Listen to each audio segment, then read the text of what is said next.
कधी कधी ना काही करूशीच वाटत नाही. थंडी तर एवढी होती ना, दिवसभर घरातली कामं आवरल्यावरती आज व्हिडिओ करणार नव्हते.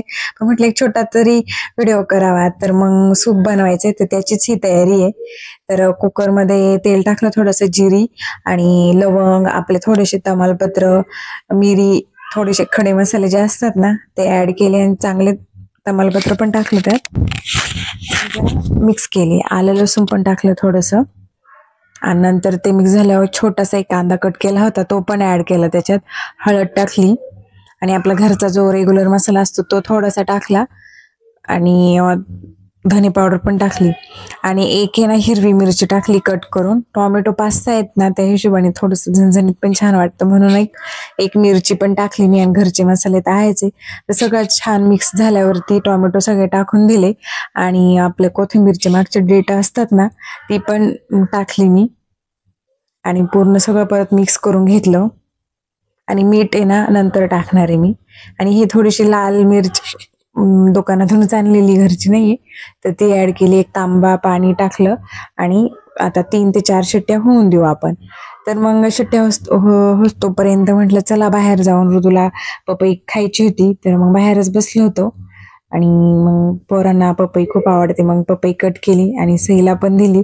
सईला आणि ऋतूला दोघांना पण पपई प्रचंड आवडते.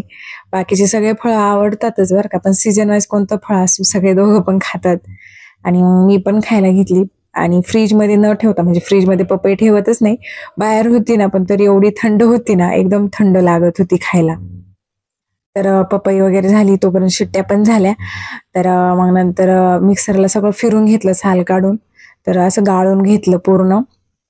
मग कढईत थोडंसं तूप घेतलं आणि डायरेक्ट जे मिश्रण वाटलं होतं ना आपलं, फक्त गाळून घ्यायचं चांगलं ते सगळं. मग तुपाची फोडणी देऊन मिक्स करून घेतलं आणि चवीनुसार मग आत्ता मीठ टाकलं, कारण कुकरमध्ये मीठ नव्हतं टाकलं.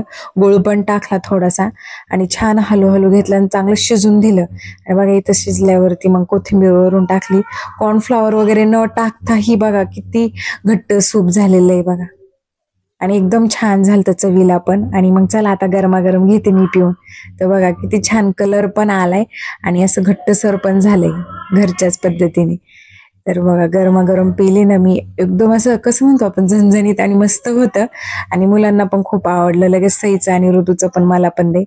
तर तुम्ही एकदा नक्की ट्राय करून बघा आणि मला नक्की सांगा थंडीमध्ये सूप तुम्हाला कसं वाटलं ते. तर बघा इथं सईला पण दिलं, तर कशी तोंड करते आणि मग ऋतूला पण दिलं.